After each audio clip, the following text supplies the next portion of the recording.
നിങ്ങൾക്ക് ഇപ്പോൾ വർക്ക് ചെയ്യുന്ന കമ്പനിയിൽ നിന്ന് റിസൈൻ ചെയ്യാൻ നിങ്ങൾക്ക് ആഗ്രഹമുണ്ടോ?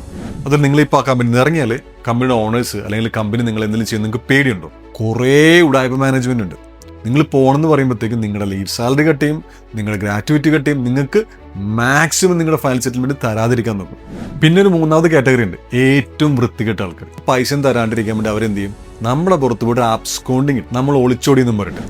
നിങ്ങൾ ഓരോ വിധത്തിലും പേടിക്കേണ്ട ആവശ്യമില്ല. നിങ്ങൾ ഈ വീഡിയോ മൊത്തം കാണുക, ഞാൻ പറഞ്ഞുതരാം നിങ്ങൾക്ക് എങ്ങനെ സ്മൂത്തായിട്ട് ഒരു പ്രശ്നങ്ങളും ഇല്ലാണ്ട് കമ്പനി ഇറങ്ങണം എന്നുള്ളത്. അപ്പോൾ ഈ വീഡിയോ ഇഷ്ടപ്പെട്ട് നിങ്ങൾ ലൈക്ക് ചെയ്യുക, ഷെയർ ചെയ്യുക, സബ്സ്ക്രൈബ് ചെയ്യുക. ദേവ്സ് വ്ലോഗിന്റെ മറ്റൊരു എപ്പിസോഡിലേക്ക് എല്ലാവർക്കും സ്വാഗതം. ഈ വീഡിയോ ഞാൻ ചെയ്യുന്നത് എൻ്റെ യു എയിലെ ഫ്രണ്ട്സിന് വേണ്ടിയിട്ടാണ്, അല്ലെങ്കിൽ യു എയിലേക്ക് വരാൻ ആഗ്രഹിക്കുന്ന ആൾക്കാർക്ക് വേണ്ടിയിട്ടാണ്. എനിക്ക് യു എയിൽ മാത്രം 15 വർഷത്തെ എക്സ്പീരിയൻസ് ഉണ്ട്. കൂടുതലും HR റിലേറ്റഡ് ആണ്.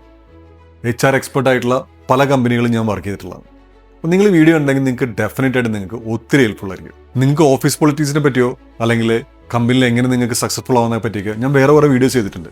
അതൊക്കെ എൻ്റെ പഴയ വീഡിയോസൊക്കെ എടുത്ത് നോക്കി അറിയാൻ പറ്റും. ഇവിടെ ഞാൻ പറയാൻ പോകുന്നത്, നിങ്ങൾ ഒരു കമ്പനിയിൽ നിന്ന് റിസൈൻ ചെയ്യാൻ തീരുമാനിച്ചിട്ടുണ്ടെങ്കിൽ എങ്ങനെ നിങ്ങൾക്ക് സ്മൂത്ത് ആയിട്ട് ആ കമ്പനിയിൽ നിന്ന് ഇറങ്ങാൻ പറ്റും. നിങ്ങൾ ഞാൻ പറയുന്ന കാര്യങ്ങൾ മാത്രം ഫോളോ ചെയ്താൽ മതി. അങ്ങനെ നിങ്ങൾ തീരുമാനം എടുത്തു, നിങ്ങളിപ്പോൾ വർക്ക് ചെയ്യുന്ന കമ്പനി നിങ്ങൾ റിസൈൻ ചെയ്യാൻ പോകാം. നിങ്ങൾ ഒത്തിരി ട്രൈ ചെയ്ത് നോക്കി, പക്ഷേ നിങ്ങൾക്ക് ആ കമ്പനിയിൽ കണ്ടിന്യൂ ചെയ്യാൻ പറ്റില്ല. നിങ്ങൾ ആ കമ്പനിയിൽ നിന്ന് റിസൈൻ ചെയ്യാൻ പോകാം. നിങ്ങൾ എന്ത് ചെയ്യണമെന്ന് വെച്ചിട്ടുണ്ടെങ്കിൽ, നിങ്ങൾ റെസിഗ്നേഷൻ ഇടാൻ തീരുമാനിച്ചിട്ടുണ്ടെങ്കിൽ ഉറപ്പായിട്ട് നിങ്ങൾ ആ കാര്യങ്ങൾ നിങ്ങൾ ഡോക്യുമെന്റ് ചെയ്യുക. കാരണം നിങ്ങളുടെ അടുത്ത് ഡോക്യുമെന്റേഷൻ വേണം, പ്രൂഫ് വേണം നിങ്ങൾ റിസൈൻ ചെയ്യുന്നുള്ളത്. അത് എന്തിനാന്നുള്ളത് ഞാൻ വീഡിയോയുടെ കുറച്ച് കഴിഞ്ഞിട്ട് ഞാൻ പറഞ്ഞുതരാം. ഇനിയാണ് നിങ്ങൾ കമ്പനിയുടെ ശരിക്കുള്ള സ്വഭാവം അറിയാൻ പോണത്. പല ആൾക്കാരുണ്ട് കേട്ടോ, പല ഓണേഴ്സ് ഉണ്ട്, വളരെ നല്ലതായിരിക്കും. നിങ്ങൾ റിസൈൻ ചെയ്തിട്ടെങ്കിലും നിങ്ങളെ മാക്സിമം ഇവിടെ കമ്പനി നിർത്താൻ നോക്കും. ഇതില്ലാന്നുണ്ടെങ്കിൽ നിങ്ങൾക്ക് വേണ്ട എല്ലാ കാര്യങ്ങളും ചെയ്തിട്ട് അടുത്ത കമ്പനി ഇപ്പോൾ നമ്മളെ എല്ലാ സപ്പോർട്ടും ചെയ്യും. പക്ഷേ 90% കമ്പനിയുടെ ഓണേഴ്സും ശരിക്കുള്ള സ്വഭാവം അറിയാൻ പോണത് നിങ്ങൾ റിസൈൻ ചെയ്ത് ശേഷിക്കും. അതുവരെ നിങ്ങൾ ആവശ്യമുള്ളതുകൊണ്ട് പല ആൾക്കാരും വളരെ സ്വീറ്റായിട്ട് നിങ്ങളടുത്ത് വളരെ നല്ല രീതിയിലേക്ക് പെരുമാറും. പക്ഷേ ഇനി നിങ്ങളെ കൊണ്ട് ആവശ്യമില്ല. നിങ്ങൾ കമ്പനിയിൽ നിന്ന് ഇറങ്ങാൻ പോകണമെന്ന് പറഞ്ഞാൽ അപ്പോഴായിരിക്കും അവരെ ശരിക്കുള്ള സ്വഭാവം പുറത്തു വരാൻ പോകുന്നത്. അപ്പോൾ ഇവരെ ശരിക്കുള്ള സ്വഭാവം കണ്ട് നിങ്ങൾ ഞെട്ടേന്നും വേണ്ട. ഇത് തന്നെയാണ് അവരെ ശരിക്കുള്ള സ്വഭാവം. ഇങ്ങനെ തന്നെയാണ് തുടക്കം തൊട്ട്. നിങ്ങൾ ആവശ്യമുള്ളതുകൊണ്ടിട്ട് ഇതുവരെ അവരുടെ ആ ഒരു സൈഡ് നിങ്ങൾക്ക് കാണിക്കാഞ്ഞിട്ടാണ്. പിന്നെ ഞാൻ വിശദമായിട്ട് പറയാൻ പോകുന്നത് ഫൈനൽ സെറ്റിൽമെന്റ്. അതാണല്ലോ സ്മൂത്തായിട്ട് കാര്യങ്ങൾ നിങ്ങൾക്ക് വേണ്ടത്. നിങ്ങളുടെ റെസിഗ്നേഷൻ കഴിഞ്ഞിട്ടുള്ള ഓരോ ദിവസവും വളരെ ഇമ്പോർട്ടൻ്റ് ആണ്. നിങ്ങൾ എന്ത് ചെയ്യണമെന്ന് വെച്ചിട്ടുണ്ടെങ്കിൽ അതിനുശേഷമുള്ള നിങ്ങൾ എന്തൊക്കെ ഡോക്യുമെന്റേഷൻ ചെയ്തെങ്കിലും നിങ്ങൾ പ്രൂഫ് വെക്കുക. നിങ്ങളുടെ കയ്യിലെ ഡോക്യുമെന്റ് ഉണ്ട്, ഓണേഴ്സിൻ്റെ അടുത്ത് പറയേണ്ട ആവശ്യമൊന്നുമില്ല. നിങ്ങൾ ഒരു കോപ്പി വെക്കുക. അതെന്തിനാന്ന് വെച്ചിട്ടുണ്ടെങ്കിൽ നാളെ എന്തെങ്കിലും ഡിസ്പ്യൂട്ട് വന്നിട്ടുണ്ടെങ്കിൽ നിങ്ങൾക്ക് കാണിച്ചു കൊടുക്കാനായിട്ട് നിങ്ങൾക്ക് ഒരു പ്രൂഫ് ഉണ്ട്. ഇങ്ങനെയല്ല ഞാൻ ചെയ്തത്, അല്ലെങ്കിൽ ഇങ്ങനെയാണ് ഞാൻ ചെയ്തതെന്ന് പറയാനായിട്ടുള്ള. നേരത്തെ പറഞ്ഞ പോലെ തന്നെ ഒരു 5 to 10% ആ മാനേജ്മെന്റ് മാത്രമേ ഉള്ളൂ എല്ലാ കാര്യങ്ങളും നിങ്ങൾക്ക് ചെയ്ത് ഫൈനൽ സെറ്റിൽമെന്റ് ഫുള്ള് തന്ന് ലീവ് സാലറിയും ഗ്രാറ്റുവിറ്റി ഒക്കെ തന്ന് നിങ്ങളെ ഹാപ്പി ആയിട്ട് വിടുള്ളൂ. കുറേ ഉടായ്പ മാനേജ്മെന്റ് ഉണ്ട്. നിങ്ങൾ പോകണമെന്ന് പറയുമ്പോഴത്തേക്കും നിങ്ങളുടെ ലീവ് സാലറി കട്ട് ചെയ്യും, നിങ്ങളുടെ ഗ്രാറ്റുവിറ്റി കട്ട് ചെയ്യും, നിങ്ങൾക്ക് മാക്സിമം നിങ്ങളുടെ ഫയൽ സെറ്റിൽമെന്റ് തരാതിരിക്കാൻ നോക്കും. പല ആൾക്കാരും പേടിച്ചിട്ട് കിട്ടണ പൈസ മേടിച്ചിട്ടും. പക്ഷെ നിങ്ങൾ പേടിക്കേണ്ട ആവശ്യമൊന്നുമില്ല കേട്ടോ. UAE ലേബർ ലോ എംപ്ലോയീസിന് ഫേവറാണ്. അതായത് എംപ്ലോയിക്ക് വേണ്ടിയിട്ട് എന്ത് സപ്പോർട്ട് ചെയ്യാൻ വേണ്ടിയിട്ടും. അപ്പം നിങ്ങൾ എങ്ങനെ പേടിക്കാണ്ട് ഈ കാര്യങ്ങളൊക്കെ ചെയ്യണം എന്നുള്ളത് നിങ്ങൾ ഈ വീഡിയോ മൊത്തം കാണുക. ഇനി ഞാൻ പറയുന്ന കാര്യങ്ങൾ നിങ്ങൾ ശ്രദ്ധിച്ച് കേൾക്കുക. പല നല്ല കമ്പനികളുണ്ട്, പ്രോപ്പറായിട്ട് നിങ്ങളുടെ ഫൈനൽ സെറ്റിൽമെന്റ് നിന്ന് നല്ല സന്തോഷമായിട്ട് നിങ്ങൾ യാത്ര ചെയ്യുക. പക്ഷേ ഈ നേരത്തെ പറഞ്ഞ പോലെ തന്നെ നല്ലതല്ലാത്ത കുറേ മാനേജ്മെന്റ് ഉണ്ട്. അവരെന്ത് ചെയ്യണമെന്ന് വെച്ചിട്ടുണ്ടെങ്കിൽ നിങ്ങളുടെ ഈ ഫൈനൽ സെറ്റിൽമെന്റ് തരാതിരിക്കാനായിട്ട് അവർ എന്തൊക്കെ ചെയ്യുമോ അതൊക്കെ ചെയ്യാൻ നോക്കും. അതെങ്ങനെയെന്ന് വെച്ചിട്ടുണ്ടെങ്കിൽ നിങ്ങളുടെ അടുത്ത് നോർമലി പറയാൻ പോണത്, നിങ്ങളൊരു കാര്യം ചെയ്യും, ഫൈനൽ സെറ്റിൽമെന്റ് കിട്ടിയെന്നുമ്പോൾ ഒരു ഡോക്യുമെന്റ് സൈൻ ചെയ്യും, വിസ ക്യാൻസലേഷൻ വേണ്ടിയിട്ടാണ് നിങ്ങൾ പൊക്കോ അയച്ചു തരാന്നുണ്ട്. ഒരിക്കലും ചെയ്യരുത്. നിങ്ങളുടെ കയ്യിൽ പൈസ കിട്ടി, അതല്ല നിങ്ങൾക്ക് എന്തെങ്കിലും ഇമെയിലോ അല്ലെങ്കിൽ ഡോക്യുമെന്റ് വഴി നിങ്ങൾക്ക് ഒരു പ്രൂഫ് ഉണ്ട്, നിങ്ങൾക്ക് ഇത്രയും പൈസ തരാനുണ്ട്, അങ്ങനെയാണെങ്കിൽ കുഴപ്പമില്ല. നിങ്ങളുടെ കയ്യിൽ ഡോക്യുമെന്റ് ഉള്ളൂ. അതില്ലാന്നുണ്ടെങ്കിൽ ഒരു കാരണവശാലും ഒരു ഡോക്യുമെന്റ് നിങ്ങൾ സൈൻ ചെയ്ത് കൊടുക്കരുത്. കാരണം നാളെ ഒരു പ്രൂഫാം നിങ്ങൾക്ക് ഈ പൈസ തന്നു എന്നും പറഞ്ഞിട്ടുള്ള. അതുപോലെ ഈ ഉടായ്പ മാനേജ്മെന്റ് ചെയ്യണ വേറൊരു ടെക്നിക്കും കൂടി ഉണ്ട്. നിങ്ങളടുത്ത് പറയും, നിങ്ങളൊരു കാര്യം ചെയ്യും, നിങ്ങൾ പൊക്കോ ഫൈനൽ സെറ്റിൽമെന്റ് നിങ്ങളുടെ ബാങ്കിലേക്ക് അയക്കാം, അല്ലെങ്കിൽ നിങ്ങളെ വിളിച്ചിട്ട് വേറെ ദിവസം തരാമെന്ന്. അവരത് എന്തിനാ ചെയ്യണമെന്ന് വെച്ചിട്ടുണ്ടെങ്കിൽ നിങ്ങൾക്ക് പുതിയ കമ്പനിയിൽ ജോയിൻ ചെയ്യണം. അപ്പോൾ നിങ്ങൾക്ക് വിസ ക്യാൻസൽ ചെയ്യേണ്ടി വരും. അപ്പോൾ ഇവരിങ്ങനെ പിന്നെ തരാം നാളെ തരാം നീട്ടി നിങ്ങളെ മുകളിൽ പ്രഷർ ഇടും. അപ്പോൾ എന്ത് പറ്റും? അടുത്ത കമ്പനിയിൽ ജോയിൻ ചെയ്യാൻ വേണ്ടിയിട്ട് നിങ്ങൾക്ക് വിസ ക്യാൻസൽ ചെയ്യേണ്ടി വരും. അപ്പോൾ ആ സമയത്ത് ഈ മാനേജ്മെന്റ് പറയണ എത്രയാണോ പൈസ അത് അക്സെപ്റ്റ് ചെയ്തിട്ട് നിങ്ങൾക്ക് വിസ ക്യാൻസൽ ചെയ്യേണ്ടി വരും. നിങ്ങൾ ഒരു കാരണവശാലും ഇവർ വാക്കും കേട്ടിട്ട് വെയിറ്റ് ചെയ്യേണ്ട ആവശ്യം വരും. നിങ്ങൾക്ക് തോന്നണം വിത്തിൻ 5 daysോ വിത്തിൻ 6 daysോ നിങ്ങൾ എഗ്രി ചെയ്യുക. ഓക്കെ, വിത്തിൻ എ വീക്ക് നിങ്ങളുടെ പൈസ വരും. എന്നിട്ട് അത് നിങ്ങൾ ഇമെയിൽ വഴിയോ ഡോക്യുമെന്റ് വഴിയോ എന്തെങ്കിലും പേപ്പർ വഴിയോ നിങ്ങളത് മേടിച്ച് നിങ്ങളുടെ കയ്യിൽ വെക്കുക. അപ്പോൾ നാളെ എന്തെങ്കിലും ഇഷ്യൂ ഉണ്ടെങ്കിൽ നിങ്ങൾക്ക് കാണിക്കാൻ പറ്റും, ഇവർ പറഞ്ഞ പ്രകാരം എനിക്ക് പൈസ കിട്ടിയിട്ടില്ല. പിന്നെ ഒരു മൂന്നാമത് കാറ്റഗറി ഉണ്ട്, ഏറ്റവും വൃത്തികെട്ട ആൾക്കാർ, ഏറ്റവും വൃത്തികെട്ട മാനേജ്മെന്റ്. അവരെന്താ ചെയ്യണമെന്ന് വെച്ചിട്ടുണ്ടെങ്കിൽ, നമ്മൾ ഇറങ്ങി കഴിയുമ്പോഴത്തേക്കും ഈ പൈസ തരാണ്ടിരിക്കാൻ വേണ്ടി അവരെന്ത് ചെയ്യും? നമ്മുടെ പുറത്ത് പോയിട്ട് ആബ്സ്കോണ്ടിങ് ഇട്ടും. അബ്സ്കോണ്ടിങ് ഇട്ട് എങ്ങനെയാ? നമ്മൾ ഒളിച്ചോടിയെന്നും പറഞ്ഞിട്ട് നമ്മളത് അറിയില്ല. ഇത് എന്താ ഇവിടെ ടെക്നിക്ക് എന്ന് വെച്ചിട്ടുണ്ടെങ്കിൽ ഈ ലേബറിൽ പോയിട്ട് ഇവർ അബ്സ്കോണ്ടിങ്ങിൻ്റെ അതായത് നമ്മൾ ഒളിച്ചോടി നമ്പർ കംപ്ലൈൻറ്റ് കൊടുക്കുമ്പോൾ നമ്മുടെ ഫോൺ നമ്പർ എമിറേറ്റ്സ് ആയിട്ട് കണക്റ്റഡ് ആണ്. മിക്ക ആൾക്കാർ എന്ത് ചെയ്യണമെന്ന് വെച്ചിട്ടുണ്ടെങ്കിൽ ഈ നമ്പർ കിടക്കുന്നത് ആ കമ്പനിയിൽ PRO അല്ലെങ്കിൽ ഓണറിൻ്റെ പേരിലായിരിക്കും, അല്ലെങ്കിൽ നമ്മുടെ കമ്പനി നമ്പർ ആയിരിക്കും. ഇവരെന്ത് ചെയ്യും, നമ്മൾ പോണ സമയത്ത് ആ സിം മേടിച്ച് കയ്യിൽ വെക്കും. ലേബർ വിളിക്കുമ്പോൾ ഒന്നെങ്കിൽ ഫോൺ എടുക്കാതിരിക്കും, അല്ലെങ്കിൽ അവരെന്ത് ചെയ്യും, ഫോൺ സ്വിച്ച് ഓഫ് ചെയ്തു. അപ്പോൾ ലേബർ വിളിക്കുമ്പോൾ കിട്ടുന്നില്ല ആ കേസ് ഫയലും. അതുള്ള പ്രശ്നം എന്താ വെച്ചിട്ടുണ്ടെങ്കിൽ നമ്മൾ ഈ കാര്യങ്ങളൊന്നും അറിയില്ല. നമ്മൾ ഇതൊക്കെ കഴിഞ്ഞ് നമുക്ക് വിസ ക്യാൻസലേഷൻ ചെയ്യാൻ വേണ്ടി നോക്കുമ്പോഴത്തേക്കും ലേബർ ഒരു സോറി നിങ്ങളുടെ പേരിലൊരു അബ്സ്കോണ്ടിങ് കിടപ്പുണ്ട്, അല്ലെങ്കിൽ നിങ്ങളുടെ പേരിൽ ഒളിച്ചോട്ടം കിടപ്പുണ്ട്, അതുകൊണ്ട് അത് ക്യാൻസൽ ചെയ്യാണ്ട് നിങ്ങൾക്ക് ഒരിക്കലും വിസ ക്യാൻസൽ ചെയ്യാൻ പറ്റില്ല. നിങ്ങൾ ഇതിനകത്ത് ഒന്നും പേടിക്കരുത് കേട്ടോ.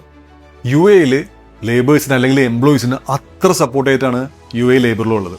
നിങ്ങളുടെ അബ്സ്കോണ്ടിങ് കിട്ടണമെങ്കിൽ നിങ്ങൾ പേടിക്കണ്ട. പല ആൾക്കാർ എന്ത് പറ്റും, പേടിച്ചിട്ട് സാർ എൻ്റെ അബ്സ്കോണ്ടിങ് പിൻവലിക്കണം, നിങ്ങൾ പറഞ്ഞ ഫൈനൽ സെറ്റിൽമെന്റ് സൈൻ ചെയ്യും. അതിനകത്തൊന്നും പേടിക്കരുത്. നിങ്ങൾക്ക് തോന്നുന്നു നിങ്ങളുടെ റൈറ്റ് ആയിട്ട് നിങ്ങളെ റോങ് ആയിട്ട് അബ്സ്കോണ്ടിങ് കിട്ടുന്നുണ്ടെങ്കിൽ നിങ്ങൾക്ക് ലേബർ കേസ് ഫയൽ ചെയ്യാം. ലേബർ കേസിൽ പോയിട്ട് ലേബറിനെ വിളിച്ച ശേഷം നിങ്ങൾ പറയുകയാണ് എൻ്റെ പേരിൽ അബ്സ്കോണ്ടിങ് കിട്ടുന്നുണ്ടെങ്കിൽ ലേബർ ഫസ്റ്റ് ചോദിക്കാൻ നിങ്ങൾ റിസൈൻ ചെയ്തിട്ടുണ്ടോ, നമ്മൾ റിസൈൻ ചെയ്തിട്ടുണ്ട്, ഡോക്യുമെന്റ് ഉണ്ട്, അത് അയച്ചു തരാൻ പറയും. ഇത് അയച്ചു കൊടുത്തിട്ടുണ്ടെങ്കിൽ ഒരാളുടെയും ഹെൽപ്പ് ഇല്ലാണ്ട് തന്നെ നിങ്ങളുടെ അബ്സ്കോണ്ടിങ് ലേബർ മാറ്റിത്തരും. അത് മാത്രമല്ല നിങ്ങൾക്കൊരു ഓപ്ഷൻ ഉണ്ട്, നിങ്ങളുടെ പേരിൽ റോങ് ആയിട്ട് അതിൽ അബ്സ്കോണ്ടിങ് കിട്ടുന്നുണ്ടെങ്കിൽ ആ കമ്പനിയുടെ പുറത്ത് ഇവിടുത്തെ ലേബർ ഓഫീസ് ഫൈനും ചാർജ് ചെയ്യും. ശരിക്കും പറഞ്ഞിട്ടുണ്ടെങ്കിൽ നിങ്ങൾ ഈ റെസിഗ്നേഷൻ എന്നുള്ളത് നിങ്ങൾ തുടക്കം തന്നെ നിങ്ങൾക്ക് മനസ്സിലാവും. കമ്പനിയുടെ പൊതുവേ നല്ല കമ്പനികളൊക്കെ എന്താ ചെയ്യണമെന്ന് വെച്ചെങ്കിൽ നിങ്ങളുടെ ലീവ് സാലറി സമയത്ത് നിങ്ങൾ പോലും ചോദിക്കാണ്ട് നിങ്ങൾക്ക് കിട്ടിക്കൊണ്ടിരിക്കും. അതിന് പകരം ലീവ് സാലറി കമ്പനിയുടെ പ്രശ്നമാണ്, അല്ലെങ്കിൽ മാനേജ്മെന്റിൽ പൈസ ഇല്ല എന്നൊക്കെ പറഞ്ഞിട്ട് നീട്ടി കൊണ്ടുപോകണമെങ്കിൽ നിങ്ങൾ ഓർത്ത് വെച്ചോ, അത് തരാനുള്ള യാതൊരു പ്ലാനും ഇല്ല. ഇപ്പം എനിക്കൊരു എക്സ്പീരിയൻസ് ഉണ്ടായിരുന്നു. ശരിക്കും പറഞ്ഞാൽ എനിക്ക് ചിരി വരും അതൊക്കെ ഓർക്കാൻ നേരത്ത്. ഇപ്പം ഇതുപോലെ ഞാൻ കമ്പനിയിലെ സ്റ്റാഫിൻ്റെ അപ്രൈസിൽ നടത്തുന്ന സമയത്ത് ഇപ്പം എൻ്റെ അടുത്ത് മാനേജ്മെൻറ്റ് പറഞ്ഞിരുന്നു, മാനേജ്മെൻറ്റിൽ പൈസ ഇല്ല, അപ്പോൾ സ്റ്റാഫിനോട് പറയണം ഈ പ്രാവശ്യം അപ്രൈസിൽ ഉണ്ടാവില്ല, നിങ്ങൾക്ക് അടുത്ത വർഷം ശമ്പളം ഇൻക്രിമെൻറ്റ് എന്തെങ്കിലും തരണം. അപ്പോൾ അതനുസരിച്ച് ഞാൻ വിശ്വസിച്ചിട്ട് ഞാൻ സ്റ്റാഫിനോട് പറഞ്ഞു, ഈ വർഷം എന്തായാലും നിങ്ങൾക്ക് യാതൊരു വിധത്തിലുള്ള ഇൻക്രിമെൻ്റ് ഇല്ല, കമ്പനി പ്രശ്നത്തിലാണ്, മാനേജ്മെൻറ്റിൽ പൈസ ഇല്ല. അതെല്ലാം കഴിഞ്ഞ് വൈകുന്നേരം ഞാൻ നോക്കുമ്പോൾ എന്താ, ഈ ഓണർ പുതിയ കാറും മേടിച്ച് വന്നേക്കോ. വന്നത് പോട്ടെ, ഏറ്റവും വലിയ കോമഡി എന്താ അറിയോ, കുറെ ലഡു മേടിച്ചു വന്നിട്ട് എല്ലാ സ്റ്റാഫിനും കൊടുക്കാൻ വേണ്ടിയിട്ട് എല്ലാവർക്കും ലഡു കൊടുക്കുക, എല്ലാവരും ഹാപ്പി ഇല്ലെന്ന്. നിങ്ങളൊന്ന് ആലോചിച്ച് നോക്കണം. ഈ സ്റ്റാഫ് എൻ്റെ മുഖത്ത് നോക്കിയിട്ട് എനിക്ക് കുറേ ദിവസം വരെ മുഖത്ത് പോകലും നോക്കാൻ പറ്റില്ല. അങ്ങനെ കുറേ ഉഡായിപ്പ് മാനേജ്മെന്റ് ഉണ്ട്. അപ്പോൾ നിങ്ങൾ ഇതൊക്കെ കാണുമ്പോഴത്തേക്കും നിങ്ങൾ ഓർത്തിരിക്കുക, ഈ കമ്പനി നിങ്ങൾ ലോങ് ടൈം നിൽക്കണോ വേണ്ടെന്നുള്ള കാര്യം നിങ്ങൾ ആ സമയത്തിന് തീരുമാനം എടുക്കുക. അങ്ങനെ നിങ്ങൾ ചോദിച്ച ശേഷം നിങ്ങൾ ഫൈനൽ സെറ്റിൽമെന്റ് തരുവാണെന്നുണ്ടെങ്കിൽ കുഴപ്പമൊന്നുമില്ല, നിങ്ങൾ അവിടെ വിസ ക്യാൻസൽ ചെയ്യുക, നിങ്ങൾ അടുത്ത കമ്പനി ജോയിൻ ചെയ്യുക. പക്ഷേ നിങ്ങളുടെ വിസ ക്യാൻസൽ ചെയ്യുന്നില്ല, നിങ്ങളുടെ ഫൈനൽ സെറ്റിൽമെന്റ് തരുന്നില്ല എന്നുണ്ടെങ്കിൽ നിങ്ങൾക്ക് വളരെ ഈസിയുള്ള ഓപ്ഷൻ ഉണ്ട്, ലേബറിൽ കോൾ ചെയ്യുക. നേരത്തെ പറഞ്ഞ പോലെ തന്നെ ലേബറിൽ കോൾ ചെയ്യുക. ഞാൻ ലേബറിൻ്റെ നമ്പർ കൂടെ കൊടുത്തിട്ടുണ്ട്. ലേബറിൽ കോൾ ചെയ്യുക. നിങ്ങൾക്ക് ഏത് ലാംഗ്വേജിലോടും പറയട്ടോ, നിങ്ങളുടെ ലാംഗ്വേജ് മലയാളമോ ഹിന്ദിയോ തമിഴോ ഏത് ലാംഗ്വേജിലോടും സംസാരിക്കാം. നിങ്ങൾ ഫുൾ സപ്പോർട്ട് ചെയ്ത് അവിടെ നിന്ന് കമ്പനിയിലേക്ക് വിളിച്ച് നല്ല രീതിയിൽ തന്നെ സെറ്റിൽ ചെയ്യാൻ നോക്കും. 50,000 വരെയുള്ള ക്ലെയിമിന് ലേബർ തന്നെ ഡിസിഷൻ എടുക്കും. 50,000 മേളൊക്കെ ഉള്ളത് ഇവിടുത്തെ ലേബർ കോർട്ടിലേക്കാണ്. ലേബർ കോർട്ടിലേക്ക് വിടാൻ പോകണമെന്ന് പറയുമ്പോൾ നിങ്ങൾ അതിനകത്തും പേടിക്കേണ്ട ആവശ്യമില്ല. നിങ്ങളിവിടെ എല്ലാ വിധത്തിലും സപ്പോർട്ട് ചെയ്യാനായിട്ടുള്ള ലീഗൽ സിസ്റ്റംസ് ഉണ്ട്. നമുക്കിവിടെ എല്ലായിടത്തും തഹസീൽ സെന്റേഴ്സ് ഉണ്ട്. തഹസീൽ സെന്റേഴ്സ് വെച്ചിട്ടുണ്ടെങ്കിൽ നിങ്ങൾക്ക് വളരെ സിമ്പിളായിട്ട് പോയിട്ട് നിങ്ങൾ പോയി പറയാം, എനിക്ക് ലേബർ കേസ് ഫയൽ ചെയ്യണം, എൻ്റെ പൈസ കിട്ടുന്നില്ല എന്നുള്ളത്. അപ്പോൾ ഇതുള്ള ഗുണം എന്ന് വെച്ചിട്ടുണ്ടെങ്കിൽ, ഒന്ന്, നിങ്ങൾ ലേബർ കേസ് ഫയൽ ചെയ്തിട്ടുണ്ടെങ്കിൽ നിങ്ങളുടെ പുറത്ത് അതിനുശേഷം വേറെ എന്തെങ്കിലും കേസ് ഇടുന്നുണ്ടെങ്കിൽ നിങ്ങൾക്ക് എപ്പോഴും ബെനിഫിറ്റ് ആയിരിക്കും. അതായത് നിങ്ങൾക്ക് എപ്പോഴും നിങ്ങളുടെ സൈഡ് എപ്പോഴും ബെനിഫിറ്റ് ആയിരിക്കും. കാരണം കോർട്ട് നോക്കുമ്പോഴത്തേക്കും നിങ്ങളാണ് ഫസ്റ്റ് ലേബർ കേസ് ഫയൽ ചെയ്യണം. അപ്പോൾ എന്തും കള്ളക്കേസ് ഫയൽ ചെയ്തിട്ടുണ്ടെങ്കിൽ നിങ്ങൾ അതിനകത്തും പേടിക്കേണ്ട ആവശ്യമില്ല. അങ്ങനെ നിങ്ങൾ ലേബറിൽ കൊണ്ട് കംപ്ലയിൻറ്റ് കൊടുത്തു, ഇപ്പോൾ അവിടുത്തെ ആൾക്കാർക്ക് പറയുകയാണെന്ന് ഇത് കോർട്ടിലേക്ക് വിടാൻ പോകണമെങ്കിൽ അപ്പോഴും പേടിക്കണ്ട. കാരണം അവിടെ തഹസീൽ ഫ്രീ ആയിട്ട് നിങ്ങൾക്ക് വേണ്ടിയിട്ട് ലോയേഴ്സ് ഉണ്ടാവും, അവിടുത്തെ ആൾക്കാർ സപ്പോർട്ട് ചെയ്യണം. എല്ലാം ഓൺലൈനാണ് കേട്ടോ. ഇപ്പം നിങ്ങൾ കോർട്ടിലൊന്നും ഡയറക്റ്റ് പോകേണ്ട ആവശ്യമില്ല, എല്ലാം ഓൺലൈനാണ്. നിങ്ങളുടെ അടുത്ത് ചോദിക്കും, നിങ്ങളുടെ ഡോക്യുമെൻറ്റ്സ് നിങ്ങൾ സബ്മിറ്റ് ചെയ്യാം, കമ്പനി ഡോക്യുമെൻറ്റ്സ് സബ്മിറ്റ് ചെയ്യും. കോർട്ടിന് തോന്നുന്നു ആരുടെ ഭാഗത്താണ് ശരി, നിങ്ങളുടെ ഭാഗത്താണ് ശരി എന്നുണ്ടെങ്കിൽ കോർട്ട് ഡിസിഷൻ എടുത്ത് നിങ്ങൾക്ക് തരാനുള്ള ഫുൾ പൈസ നിങ്ങളുടെ നിന്ന് മേടിച്ച് വിത്ത് പലിശ അടക്കം നിങ്ങൾക്ക് മേടിച്ച് തന്നിരിക്കും.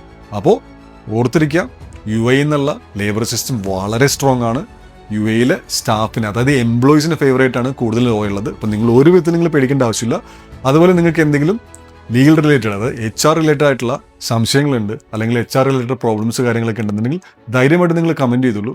ഞാൻ നിങ്ങൾക്ക് വേണ്ടി എല്ലാ സപ്പോർട്ടും ചെയ്യുന്നതായിരിക്കും. അതുപോലെ തന്നെ വേറെ എന്തെങ്കിലും റിലേറ്റഡ് ആയിട്ട് വീഡിയോ ചെയ്യണമെന്നുണ്ടെങ്കിൽ നിങ്ങൾ താഴത്ത് കമൻറ്റ് ചെയ്യൂ, ഞാൻ വീഡിയോ ചെയ്യുന്നതായിരിക്കും. അപ്പോൾ വീഡിയോ നിങ്ങൾക്ക് ഇഷ്ടപ്പെടുന്നു വിചാരിക്കുന്നു.